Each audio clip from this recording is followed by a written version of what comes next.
I poisoned my own mother. All because of a man, and trust me, what happened next will shock you. The rain had just started drizzling over the quiet streets of Lekki when Onyenai, a beautiful 23-year-old influencer, stormed out of her mother's mansion with her handbag swinging angrily by her side. Her mother, Mrs. Amoka Nosu, one of the richest widows in Lagos, watched her from the upstairs balcony with a sigh. It had been 3 years since her husband died, 3 painful years of raising her 2 grown children alone. The outspoken Onyenai and her calm, well-mannered older brother, Nonso. But today, something strange was about to happen. As Onyenai walked down the road, trying to get a taxi, a black Toyota Camry slowed beside her. Inside was a handsome young man, tall, dark, well-shaved, with the kind of smile that could melt concrete. "Hi, excuse me. You dropped your bracelet," the stranger said, holding out a silver bracelet that had fallen from her wrist. Onyenai sized him up from head to toe, rolling her eyes. "I don't collect things from boys driving borrowed cars," she snapped. "I only deal with men who can take care of me. I want a sugar daddy, not a struggling youth."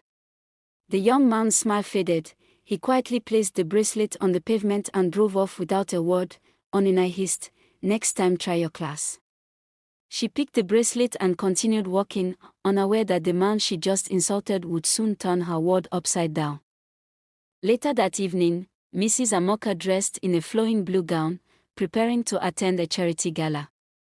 She stepped out of her mansion, and a familiar car pulled up. Yes, the same Toyota Camry, the same young man. He stepped out, now wearing a clean suit that made him look even more handsome. "Good evening, Ma," he said respectfully. "I'm Kelechi, your new foundation auditor. I was asked to personally drive you to the event." Mrs. Amoka smiled softly. He was polite, gentle, and there was something comforting about his presence. Onyenai came downstairs just then.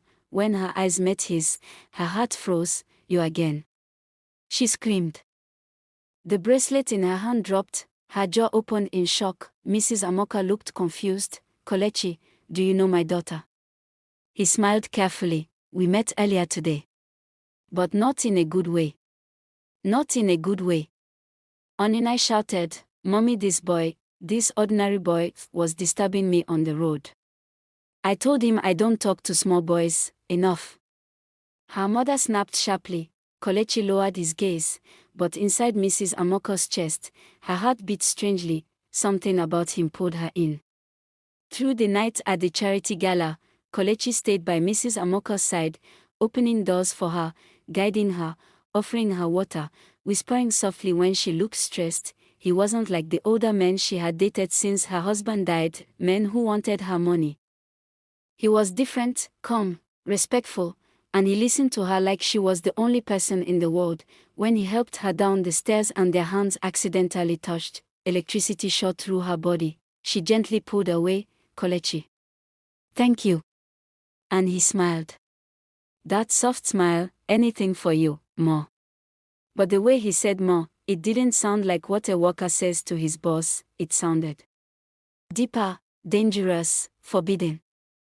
Onyenai began noticing things. How her mother dressed differently whenever Kelechi was coming to the house, how she laughed at his jokes like she hadn't laughed in years, how Kelechi always looked at her mother with secret admiration. One evening, she stood behind the staircase and watched them from above. Mrs. Amoka had her hand on his arm as he explained something on her laptop. Their faces were too close, their voices too soft. Onyenai's chest tightened. She felt something she had never felt before, pure jealousy. "How dare he?" she whispered. "How dare Mommy like the boy who approached me first?" From that moment, a dark seed began to grow in her heart, a seed that would soon destroy everything. It was 11 p.m. Mrs. Amoka couldn't sleep. Her thoughts kept drifting to Kelechi. His smile, his voice, the way he called her mom with respect, yet made her feel like a woman again. She finally went downstairs to drink water, and she froze.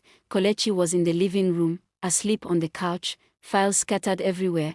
He had come earlier to help Nonso with a financial report, but the young man had gone to bed and Kelechi stayed to finish the work. She walked toward him quietly. He looked so peaceful, so gentle, so heartbreakingly handsome. Her hand moved on its own, almost touching his face, but suddenly, "Mommy." Oninai's voice echoed like thunder. Mrs. Amoka jumped back. Oninai pointed at her with trembling fingers. "What are you doing with him at this time of night?" "Mommy. What is going on?" Mrs. Amoka's lips shook. I was just checking, don't lie to me." Oninai screamed. "You are falling in love with him, aren't you?" Kelechi woke up in confusion. "Mommy, you can't do this," Oninai cried, tears burning down her cheeks. "You can't take a man who came for me." The room fell silent. Mrs. Amoka's heart pounded painfully. She didn't know whether to shout, deny, or run. All she knew was one thing: it was too late. Something forbidden had already started, and now, a mother and a daughter were slowly becoming rivals. The house was no longer peaceful. Since the night Oninai caught her mother staring at Kelechi on the couch, every corner of the mansion felt like a battlefield. Mrs. Amoka tried to avoid him, tried to remind herself he was too young, tried to push away the strange feelings rising inside her, but fate refused to let them stay apart. One morning, Mrs. Amoka was preparing documents for her late husband's anniversary memorial program. The memories made her chest heavy, her hands shaky. Kelechi noticed immediately. "Mo, you don't have to do this alone," he said softly. She forced a smile. "I'm fine." But her voice cracked. Kelechi gently held her hand. "Mo, you're not fine." Something inside her broke.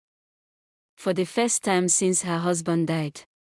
She cried in someone's arms, and Kelechi held her like her heart was too fragile to fall. His touch was warm, his voice comforting, and when she looked up at him, their eyes locked. "Amoka," he whispered, calling her by her first name for the first time. Her heart trembled. She stepped back nervously. "Kelechi. We can't." But he touched her cheek gently. "I know what your heart fears. But I also know what your heart wants." Her breath hitched. "How do you know that?" He smiled slowly. "Because it wants the same thing mine wants." Her knees weakened. That was the moment a forbidden love, soft, dangerous, irresistible, began. Oninai and Nonso started watching them like hawks. Oninai would roll her eyes dramatically anytime Kelechi entered the room. Nonso would cough loudly to cut any romantic tension. But Kelechi, he refused to be intimidated. One afternoon, Oninai shouted, "Look at this. A small boy wanting to become our new daddy." Kelechi folded his arms calmly. "I don't want to be your daddy. But I will be the man who treats your mother right." Oninai choked on her anger. Nonso hissed, "Bro, know your level." Kelechi stepped closer. "Exactly. I know my level. Your mother deserves love. And I won't let her feel lonely because of your childishness." Mrs. Amoka's heart skipped. No one had ever defended her like that before. And her children hated it. The children started planning ways to disgrace Kelechi. Nonso placed 200,000 Nigerian nairas cash under Kelechi's bag. They called their mother to catch him, but when she opened the bag, nothing was there. Nonso froze. Kelechi smirked. "I saw you on the CCTV, he said calmly. "You should learn how to plan your traps better." Oninai's jaw dropped. "Mommy, he's lying." Mrs. Amoka sighed tiredly. "Why are you doing this to an innocent man?" The children exchanged a humiliated glance. Kelechi walked past them, whispering, "Try harder." Oninai brought a girl to the house to claim Kelechi impregnated her. The girl began shouting, "You ruined my life. Marry me." Kelechi clapped slowly. "Wow. Oninai, you're now hiring actresses." The girl swallowed hard. "Mister. You said you would pay me 30,000 Nigerian nairas for this." Oninai screamed, "Shut up." Mrs. Amoka's eyes widened. She walked out angrily. Kelechi whispered in Oninai's ear, "You can't break something you didn't build." Oninai almost collapsed from shame. Kelechi became bolder. Whenever the children tried to insult him, he would hold Mrs. Amoka's waist gently and say, "Amoka, don't stress. Your beauty doesn't deserve this drama." Or, "My love, ignore them. Let's go inside." Or, "Sweetheart, where did you drop the car keys?" He intentionally said sweet words in their presence. Onina would scream, "www God. Stop calling my mother sweetheart." Kelechi would smile, "Why? Does it hurt?" Nonso would storm out like fire. Mrs. Amoka's cheeks would turn red like a shy teenager, and that made the children burn with jealousy. As if jealousy wasn't enough, Onina's boyfriend, King, started cheating on her again and again. She called him one night crying, "Baby, are you home?" A female voice answered, "He's busy."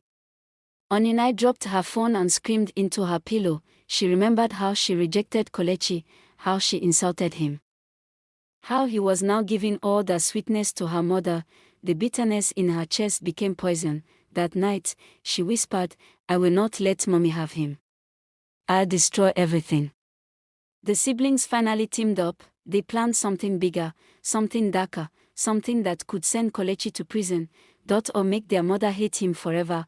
A trap so wicked, so dangerous, that if it fails, the entire family will never remain the same. After all their failed traps, Onina and Nonso decided to try something darker, something unforgivable. They believed that if Kelechi was out of the picture permanently, their mother would return to normal. But they didn't know that this final plan would nearly destroy their whole family. It was Sunday afternoon. Kelechi visited the house to help Mrs. Amoka prepare documents for her foundation. She cooked stew and rice and placed it on the dining table. When she stepped away to answer a phone call, Onina whispered to Nonso, "It's now or never." Nonso brought out a small bottle of rat poison. His hands were shaking, but Onina grabbed it. "If mommy doesn't see him again, she will forget him." She poured only a little into Kelechi's food, just enough to make him very sick. Not kill him, at least. That was the plan. They didn't know poison does not choose its victim. Kelechi came downstairs, ready to eat, but his phone rang. A client needed him urgently. He quickly grabbed his laptop bag. "Amoka, I'll come back and eat later." He rushed out. 5 minutes later, Mrs. Amoka walked into the dining room, tired and hungry. She saw the food on the table. She didn't know it was meant for Kelechi. She didn't know it was poisoned. She sat down, and she ate everything. Onina entered the dining room and froze. "Mommy. No, no, no, no, not that plate." But it was too late. Mrs. Amoka dropped her fork, her body trembled, her eyes widened. "Mommy." Nonso shouted. She collapsed to the floor. Kelechi had not driven far when Onina called, screaming, "Kelechi, please come back. Something happened. We didn't mean it, just come." He made a U-turn instantly. When he entered the mansion and saw Amoka unconscious, his soul shattered. He carried her in his arms, screaming her name, "Amoka. Stay with me. Don't do this." They rushed to the hospital. Doctors fought to save her. Kelechi paced the hallway, tears streaming. "Please God. Take me, not her." Onina and Nonso sat in a corner, shaking with guilt. The doctor came out after analyzing the food. His voice was cold. "She was poisoned." Kelechi turned sharply. "Poisoned? By who?"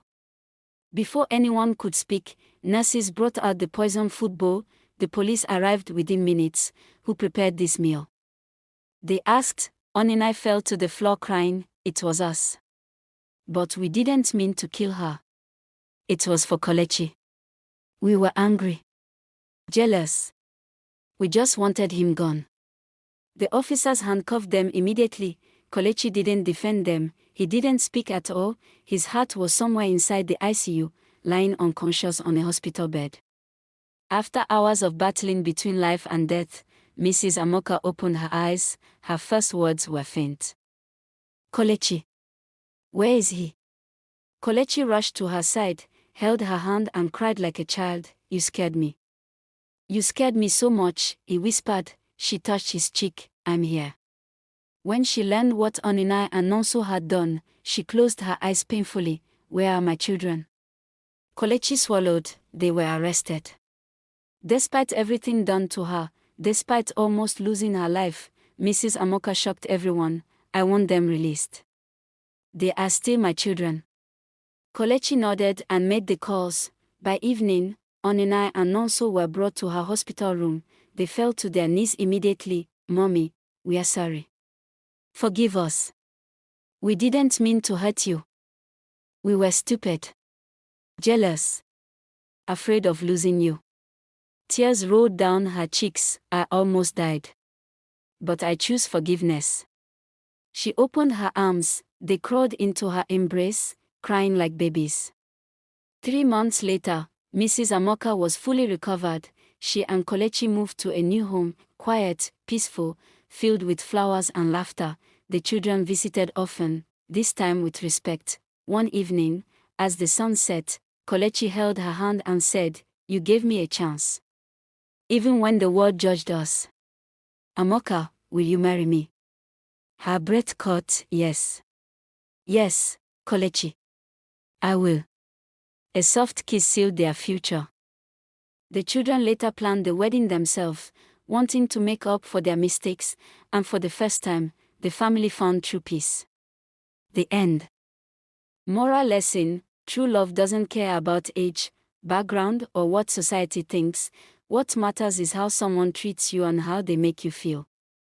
Thank you so much for watching, my amazing viewers. Your support, your likes, your comments, they mean the world to me. I appreciate every single one of you. Stay with me, because more powerful stories are coming. I love you all.